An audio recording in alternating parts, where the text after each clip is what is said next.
नमस्कार, बहुत स्वागत है आपका। मैं हूं आपके साथ सुमित झा। आप देख रहे हैं रिपब्लिक भारत का डिजिटल प्लेटफॉर्म। पाकिस्तान की पिटाई जब से हुई है तब से पाकिस्तान में कोहराम मचा हुआ है। ऑपरेशन सिंदूर के तहत पाकिस्तान के आतंकी ठिकानों को चुन चुनकर हमने मारा। 9 आतंकी ठिकाने ध्वस्त कर दिए और यहां तक कि हमने कहा कि ऑपरेशन सिंदूर अभी भी जारी है और हाफिज सईद के और मसूद अजहर के ठिकाने अभी भी कई हैं बचे हुए जिन्हें हम ध्वस्त कर सकते हैं। मसूद अजहर के तो कई परिवार वाले इस हमले में मारे गए। अब हालत यह है कि पाकिस्तान में मसूद अजहर और हाफिज सईद को ही बचाने वाला कोई नहीं है। यहां तक कि पाकिस्तान पीपल्स पार्टी के अध्यक्ष बिलावल भुट्टो ने यह तक कह दिया कि हम हाफिज सईद और मसूद अजहर को भारत को सौंपने को तैयार हैं, बशर्ते भारत इस प्रोसेस में सहयोग करे। जी हाँ, ये बड़ा बयान बिलावल भुट्टो ने दिया, जिसके बाद हाफिज सईद का बेटा तलहा सईद बौखला गया। तलहा सईद सामने आकर ये कहता है कि बिलावल भुट्टो ने ग्लोबल बेइज्जती करवा दी है, पाकिस्तान की इंटरनेशनल बेइज्जती करवा दी है। और बिलावल भुट्टो का ये बयान पाकिस्तान की संप्रभुता के खिलाफ है, पाकिस्तान की राष्ट्रीय हित के खिलाफ है।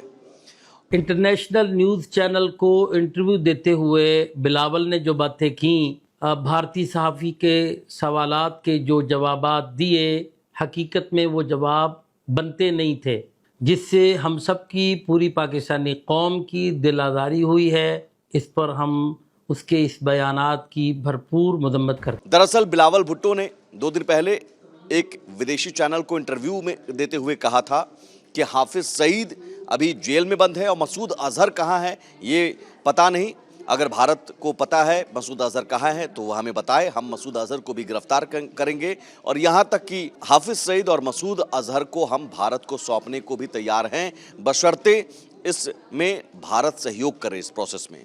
लेकिन तलहा सईद, उसके बाद आता है हाफिज सईद का बेटा, जो कि खुद भी आतंकी है। तलहा सईद टेरर फंडिंग का आरोप है, भड़काऊ बयान देता रहता है। तलहा सईद ने बिलावल भुट्टो को निशाने पर लिया और बिलावल भुट्टो के पर आरोप लगाया कि पाकिस्तान के उन्होंने इंटरनेशनल बेइज्जती करवाई। आखिर कौन कहता है कि अपने ही देश के नागरिकों को हम दुश्मन देश को सौंपेंगे। और हाफिज सईद, मसूद अजहर पाकिस्तान के हित में काम करते रहे हैं। आप समझिए कि ये एक तरह से एक्सपोज हो गया है पाकिस्तान। हाफिज सईद का बेटा तलहा सईद आकर हाफिज सईद का बचाव करता है और बिलावल भुट्टो को यह कहना पड़ता है कि इन दोनों को हम सौंप देंगे। यानी पाकिस्तान को लग रहा है, पाकिस्तान के सियासी नेताओं को लग रहा है कि अब हाफिज सईद और मसूद अजहर जो हैं वो अगर सौंप दे भारत को तो शायद भारत हमला नहीं करेगा। और ये दोनों अब नासूर बन चुके हैं। लेकिन हाफिज सईद और मसूद अजहर क्या भारत को सौंपा जाएगा, ये बड़ा सवाल है। इन सब के बीच हाफिज सईद और मसूद अजहर के बारे में आप जान लीजिए। हाफिज सईद जो भारत में कई हमलों का मास्टरमाइंड है, उसे 33 साल की सज़ा के तहत जेल में डाला गया है। 2019 से वो जेल में बंद है। नेशनल काउंटर टेररिज्म अथॉरिटी के मुताबिक लश्कर तैयबा और जैश ए मोहम्मद दोनों को बैन कर रखा है। लेकिन पाकिस्तान का ये बैन सिर्फ दिखावे का होता है, ये सभी जानते हैं। हाफिज सईद को लश्कर तैयबा का मुख्य चेहरा माना जाता है। 26/11 हमले का मास्टरमाइंड था। और ठिकानों के बारे में जब पूछा गया बिलावल भुट्टो से हाफिज सईद और मसूद अजहर के, तो कहा गया हाफिज सईद तो जेल में है, लेकिन मसूद अजहर कहाँ है ये पता नहीं। मसूद अजहर जो कि भारत में 2001 के संसद हमले, 26/11 मुंबई हमले, 2016 के पठानकोट हमले और 2019 के पुलवामा हमले जैसे आतंकी हमले में शामिल रहा है। 2019 में उसे यूएन ने ग्लोबल टेररिस्ट भी घोषित कर रखा है। लेकिन मसूद अजहर कहाँ है ये पाकिस्तान बताने को तैयार नहीं है। और हाफिज सईद जबकि जेल में बंद है। और ये बयान तब आया है जब ऑपरेशन सिंदूर में पाकिस्तान के कई आतंकी ठिकानों को भारत ने मार गिराया।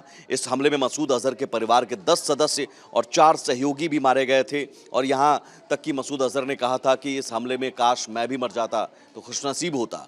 तो हालत पाकिस्तान के आतंकियों की ख़राब हो चुकी है। हालत ख़राब इतनी हो चुकी है कि जो आईएसआई, आर्मी और पाकिस्तान के नेता इन आतंकियों को सपोर्ट करते थे कल तक हाफिज सईद और मसूद अजहर को, अब वही नेता खुलकर कह रहे हैं कि अब इन्हें ले जाओ, अब हम इन्हें भारत को सौंपने को तैयार हैं, ताकि भारत पाकिस्तान पर फिर से हमला न करे। क्योंकि भारत बार बार कह चुका है कि ऑपरेशन सिंदूर जारी है और आतंकी ठिकाने कहीं भी हो हम उन्हें ध्वस्त करेंगे, तबाह करेंगे। अगर किसी भी तरह से आतंकी हमले को अंजाम दिया गया तो उसे युद्ध की तरह मानकर उस देश पर भी हमला करेंगे, यानी पाकिस्तान पर भी हमला किया जाएगा। और ये बिलावल भुट्टो का ये बयान बताता है कि पाकिस्तान में कितना खौफ है। अब देखना होगा कि क्या बिलावल भुट्टो के इस बयान के बाद पाकिस्तान के अंदर ही कोहराम मचता है, युद्ध छिड़ जाता है, आपसी कलह बढ़ जाती है, या फिर नेता आईएसआई और आर्मी मिलकर इन दोनों आतंकियों को भारत को